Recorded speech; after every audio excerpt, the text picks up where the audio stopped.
Good morning.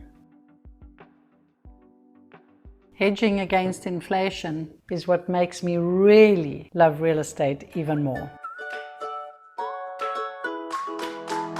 And as there's very little correlation between real estate and the stock market, it shows real estate as the superhero for an inflation hedge, because there is so much that can be done to mitigate the risk of inflation. As inflation comes in, prices go higher.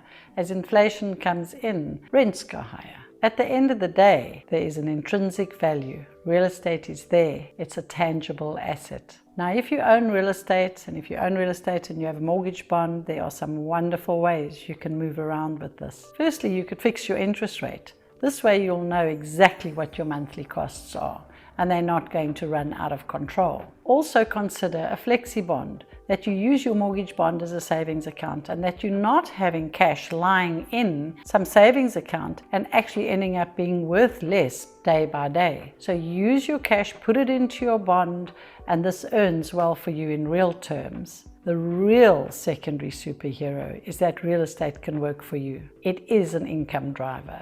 You can get an income and live out of the property. So consider renting out a portion, because income is truly the best inflation hedge. Happy investing.